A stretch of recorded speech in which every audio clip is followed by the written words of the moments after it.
You guys will find that you have passions, and having a passion is a gift.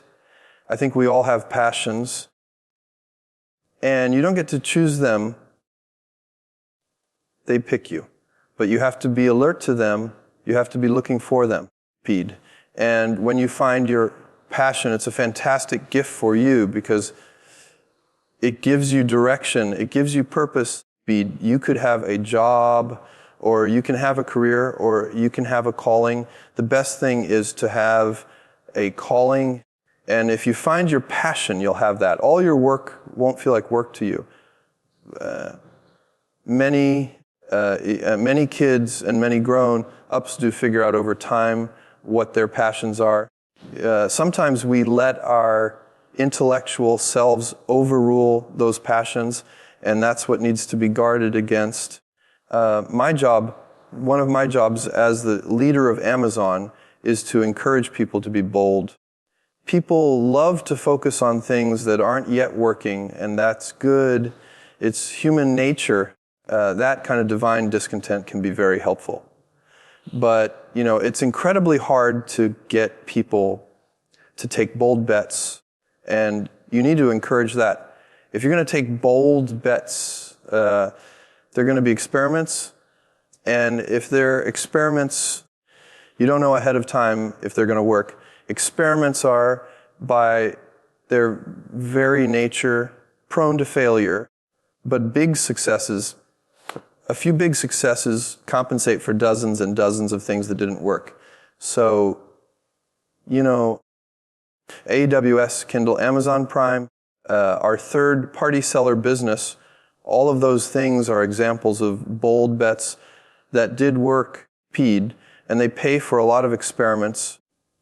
I've made billions of dollars of failures at Amazon.com, literally billions of dollars of failures. You might remember Pets.com, or Cosmo, or, giving myself a root canal with no anesthesia very easily. None of those things are fun, but they also don't matter.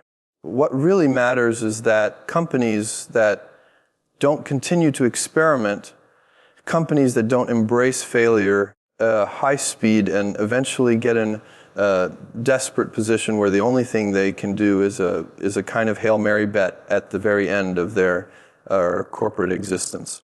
Whereas companies that are making bets all along, even big bets, but not the company bets, thrive at a high speed. I don't believe in the company bets. That's when you're desperate.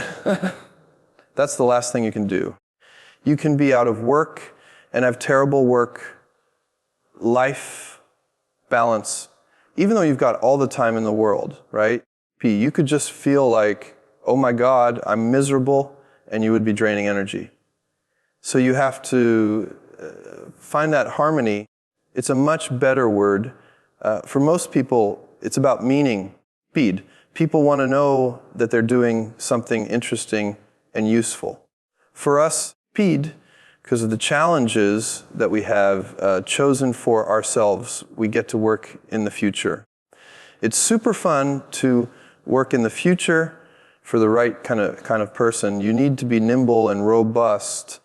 You need to be able to take a punch, and you also need to be quick, innovative, and doing new things at a high speed. That's the best defense against the future. You have to always be leaning into the future. If you're leaning away from the future is going to win every time. Never, ever, ever lean away from the future. We all have adversity in our lives. I doubt if you know anybody, any friend, anybody that you talk to who has no adversity. And by the way, that's good because it's what teaches us how to get back up. You fall down, you get back up. It always happens. You get certain gifts in life, and you want to take advantage of those. But my advice on adversity and success would be proud, not of your gifts, but of your hard work and your choices. You may have gifts like being really good at math. It might be really easy for you. That's a kind of gift. But practicing that math and taking it to the next step could be very challenging and hard and take a lot of sweat. Pede, that's a choice. You can't really be proud of your gifts because they were given to you. Pede, you can be grateful for them and thankful for them. But your choices, you choose to work hard, Pede.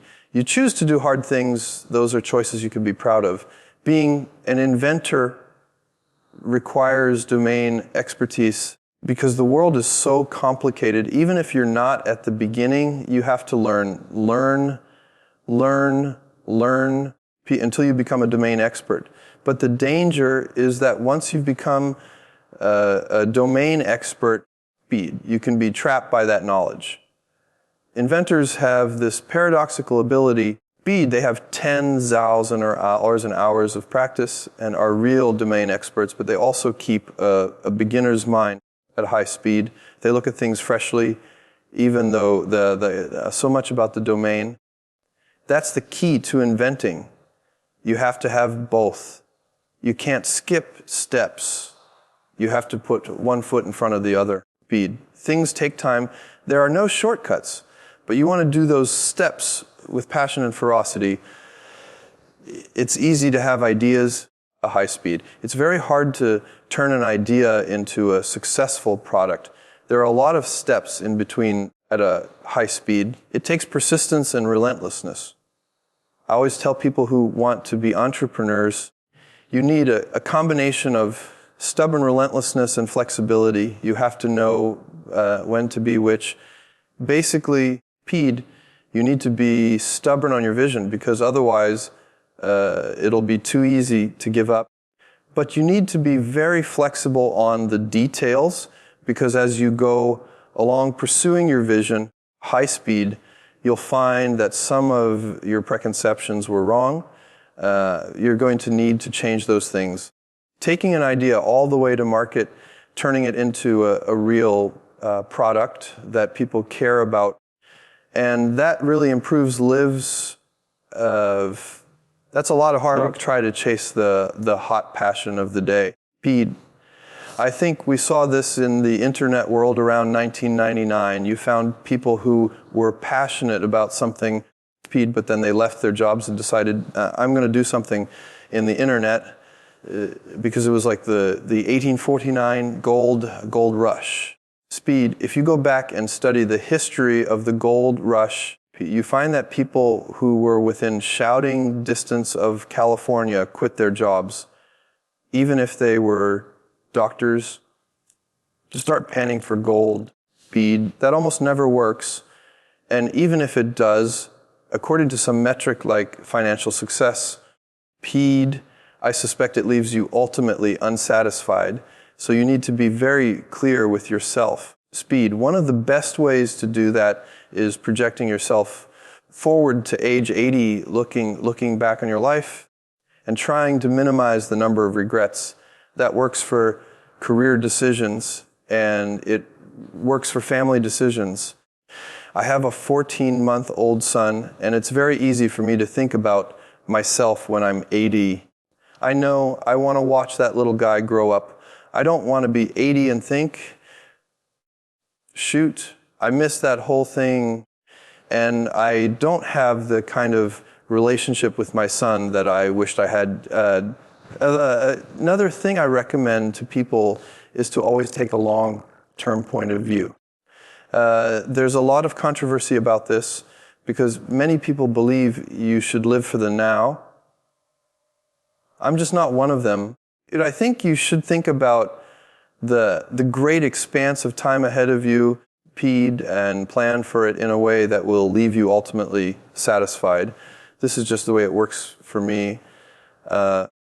Everybody needs to find that for themselves. There are a lot of paths to satisfaction, Pede, and you need to find one that works for you.